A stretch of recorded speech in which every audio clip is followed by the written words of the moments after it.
Guys, good evening yun. Ngayong gabi, meron na naman tayong i-unbox. So, meron dalawang airsoft unit na pinadala sa atin kanina. Parehas sila na for upgrade. So, galing to sa client natin from Parañaque. So, ito siya. Dito muna tayo sa isa. So, isa tong double bell na BSR-10. Then, nasabi nila is upgraded na daw. Kasi regalo ro ko sa kanya. So yun, concern dito ni owner is matigas daw igasa. So gusto niya mangyari is high FPS pero hindi ganun katigas igasa katulad ng mga napapanood niya na ina-upload natin, yung mga ginagawa natin recently na double bell BSR-10. So tignan muna natin bago natin i-upgrade. Check muna natin yung FPS niya. Siyempre gagamit tayo ng point 20. May point 20 pa tayo rito na ilo. Tignan natin yung FPS bago natin gawin. Ay, halo. Ano natin?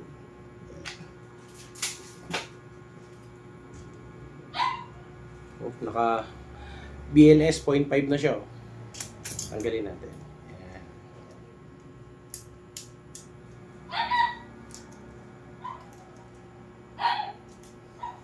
So, tignan nga natin kung matigas nga ikasa. Yun. Medyo matigas nga siya igasa at matigas din kalabitin yung trigger. So yun yung i-improve natin sa kanya.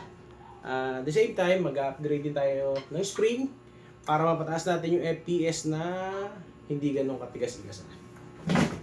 So yun, check natin yung FPS.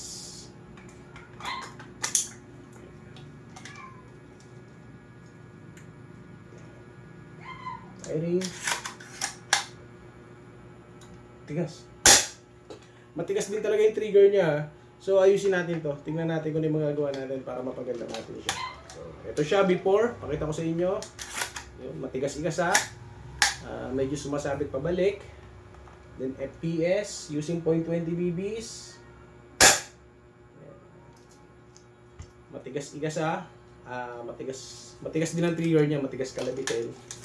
So natin FPS.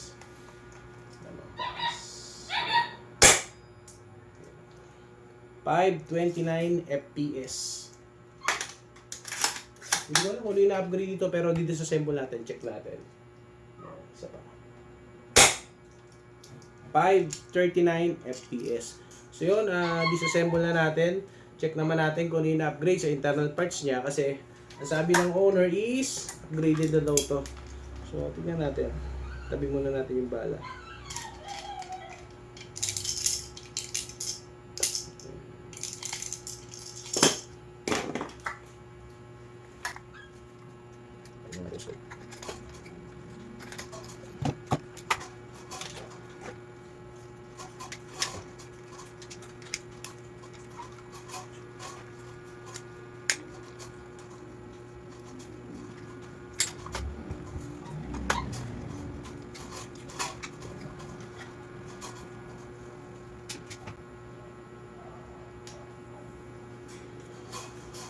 So yun, dito pa lang sa part na to makikita natin na na-upgrade na yung sear niya. So ang gamit sa kanya is steel sear. Pero double check pa rin natin. Disassemble natin para makasigurado tayo.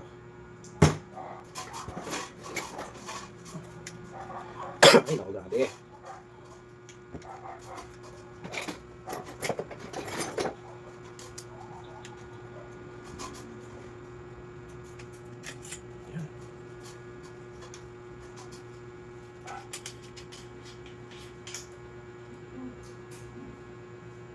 So yun, sa inner barrel niya, napalta na rin. Stainless barrel na rin. Pero check natin yung diameter, kung ano yung ginamit sa kanya. Sasembol din natin. Kumita natin yung loob ko, napalitan na rin.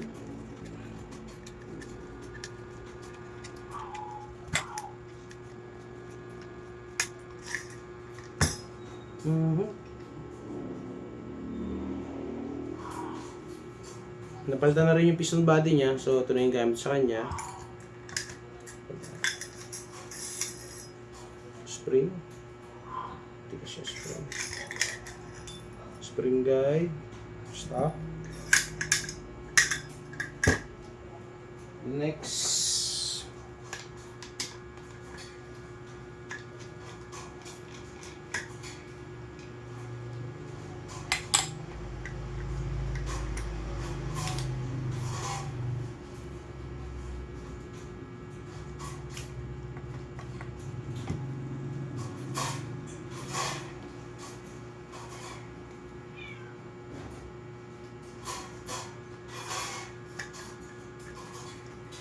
parts. Yan.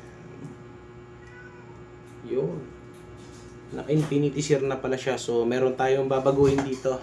Meron tayong kailangang i-modify dito sa part na to para maiwasan yung ganito pangyayari. May kita nyo halos mauubos na yung pinakadulo ng piston body niya. So, yun yung iniiwasan natin mangyari, masira itong part na to. Kaya, kailangan natin gawa ng paraan dito sa part na to. At the same time, kailangan din natin ng konting modification para mapalambot pa natin yung release ng trigger niya. So, yun lang. So, start na tayo. Tingin ko, konti lang naman yung babaguhin natin sa kanya kasi naka-upgrade na ibang parts. Spring. Siyempre, magpapalit tayo spring. Then, ano pa ba? Tignan natin yung half-up rubber kung maganda na yung half-up rubber na gamit sa kanya. Then, yun lang. Check natin FPS after natin mapalitan. So yun, start na muna tayo. Simulan na natin to. Let's go! Put your hands up.